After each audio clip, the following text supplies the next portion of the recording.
Madam Speaker. The question is that this bill be agreed to in principle. I call the member for Wallandilly. Thank you, Madam Acting Speaker. I rise today to support the Transport Legislation Amendment Bill 2011. The purpose of the bill is to establish a new integrated transport authority called Transport for New South Wales.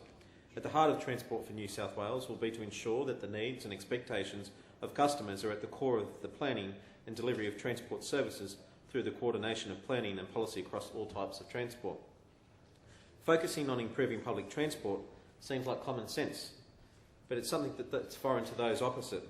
Labor neglected the needs of the communities and failed to have a vision for transport. This bill will see a significant shift in that policy view and in the administration of transport in this state. These changes will promote beneficial alterations that will ensure the community and the economy are better off. The introduction of this bill is instrumental in the government's efforts to get the state back on track. The budget gave a clear indication that this government was about rebuilding the state. Infrastructure, health and transport are firmly at the centre of this commitment. This bill will fundamentally change the way we approach transport. It will create a team responsible for delivering positive changes in the field and will create a transport system we can be proud of.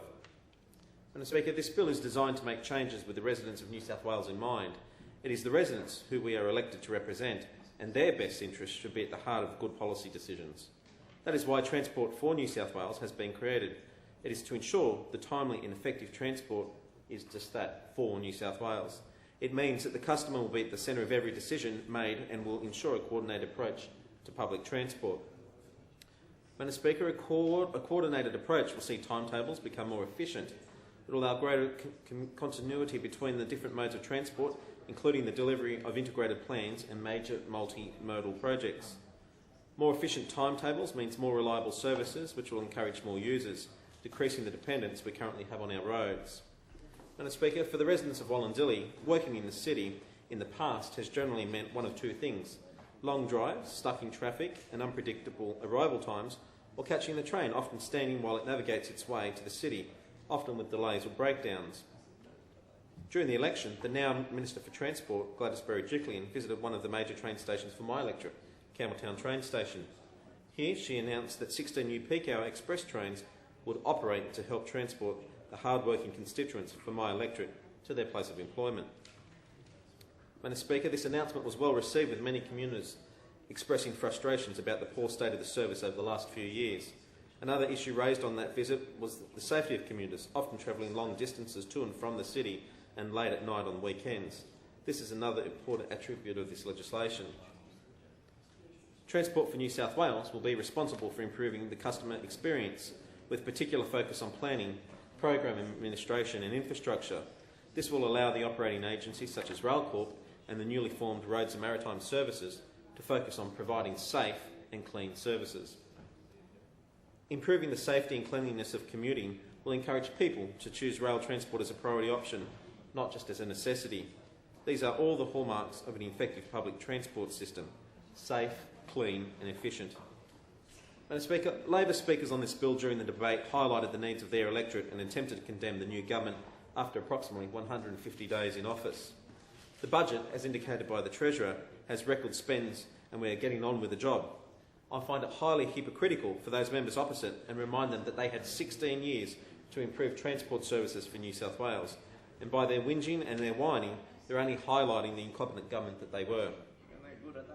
They're very good at that. If those opposite would mind informing the residents of Wallandilly that they still believe the Macarthur Community Car Park was built in the current location, inform residents who walk down in the middle of the night without appropriate lighting for close to the 1 kilometre from the station to the Labor-built car park is comforting. If they could ask them if they enjoy taking this potentially dangerous trek after commuting from the city each and every day, and while they're at it, inquire if those same communities believe that it's sound decision-making. Madam Speaker, or they could ask local man Eric Third, who lives in my electorate of Wallandilly, if the wheelchair access he has to use at the local train station is sufficient. Ask him if he believes we should not support this bill, a bill that would be so fundamental in fixing our state transport system. Or maybe ask Craig Curtis, a constituent in my electorate who also requires the use of a wheelchair. Craig wrote to me just only last week with his frustration that Tumwell train station does not have wheelchair access, despite there being a demand for it after a number of years. During the election, I took the trip with Eric and a number of other wheelchair user groups to determine just how long it would take to travel to Campbelltown and back using only the stations with disabled access. Well, Madam Speaker, I can tell you the results. It took more than 2 hours, and it highlighted the need to me. The work must be done and the neglect that has resulted from many years of Labor rule. That is one of the great benefits of this bill. It will streamline timetables like never before, as the whole transport industry will be working together to create community and continuity. In fact, while you're at it, take the time to ask all of the constituents in my electorate who commute to work if they believe the rail system has been satisfactory under their watch. I say to Labor, you've had your chance over the last 16 years to fix these problems and you've failed. Spare us the loose rhetoric of your opposition to this great initiative and focus yourselves instead of the nostalgic thoughts of proposing then scrapping the South West and North West lines and time again calculating how much money you've wasted on these bungled projects. Madam Speaker, the New South Wales Liberal National Government takes action to build critical infrastructure and will deliver its transport while also rebuilding essential services to a level the people of Western Sydney and in particular the people of Wallandilly, which includes Campbelltown City and Wallandilly Shire, deserve. Madam Speaker, the people of Wallandilly voted for real change in March after 16 years of broken promises and failed projects by those opposite. We on this side, on this House, have wasted no time in getting on with the job and making sure New South Wales is number one again, delivering much needed vital transport infrastructure projects. Madam Speaker, some of the projects in the recent budget includes the allocation of $292 million to continue construction of the South West Rail Link, an announcement I was happy to make with the Premier, the Member for Camden, Chris Patterson, the Member for Campbelltown, Brian Doyle, only just last week. $152 million to buy and upgrade new train carriages, which is so desperately needed on our local rail network. $12 million for upgrades to Picton Road by installing median barriers along the worst accident-prone areas, and I was very happy to inspect that area of road with the Minister, Duncan Gay, and his commitment to our region continues. A very good Minister. Road improvements for sections of the Hume Highway, Appin Road and Picton Road. $118 million to purchase 261 new buses, which I know the Member for Parramatta is really looking forward to, for metropolitan and non-metropolitan areas. And $110 million to start the rollout of electronic ticketing systems. Madam Speaker, our government will invest this year more than $348 million for Western Sydney roads in the 2011 and 2012 financial year to improve safety and reduce frustration for motorists. Our investment demonstrates our commitment to improve the road network for the many motorists who travel through the region each and every day. And I'd just like to take a quick opportunity to outline some of the key road investments. Planning work for the upgrade of the M5 between King George's Road and Camden Valley Way. $25 million to complete construction of the joint funded F5 freeway winding between Ingleburn and Campbelltown, and $15 million to continue construction of the 4-lane upgrade of Rowell Road. Madam Speaker, we are serious about improving transport and infrastructure services, and any attempt to achieve this without establishing an integrated transport authority would simply repeat the mistakes of the last 16 years by Labor, with the various transport agencies competing for resources based on their own vision and their particular mode's part in the transport task, rather than working together as one team. I understand that planning for Transport New South Wales is well and truly underway.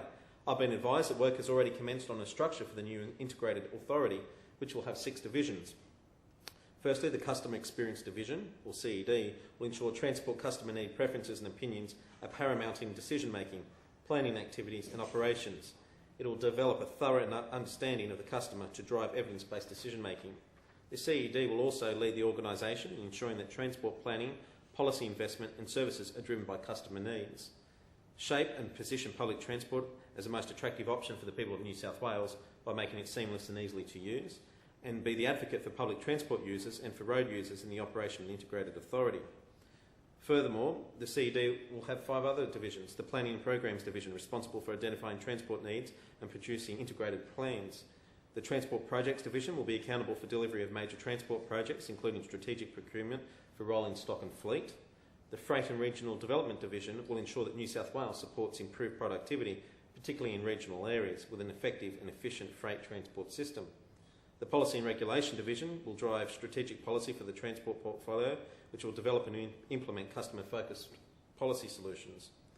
And also the Transport Services Division will plan and produce the best possible transport services for New South Wales and will manage the performance contacts with those agencies that work with them. And Speaker, it's clear that this government is committed to rebuilding our state and that transport and infrastructure are fundamental to this commitment. The recent budget handed down by our Treasurer, Mike Baird, had record spends on infrastructure, with Western Sydney and South Western Sydney the recipients of much needed allocations. And just before I conclude, this must be a good piece of legislation, because my wife was telling me just this morning that she's very happy that we're actually going to get on with the job of improving public transport, because during a Sydney week she'll use public transport to come and visit me from time to time. And I particularly make mention of my wife today because this week's our wedding anniversary. So I'm very excited about that, but she's very excited that she'll be able to get on a train and be able to get a bus, and it'll be connected, it'll be safe and reliable and efficient, and that's something that as a father and a husband that I'm excited about as well, knowing that she'll be in safe hands. But Madam Speaker, this government is determined to right the wrongs of those opposite and govern for all of New South Wales. I commend this initiative and I commend this bill to the House. Madam Speaker. The question is that this bill be now agreed to in principle. I call the member for Parramatta. Madam Acting Speaker, I ask that this debate now be adjourned. The question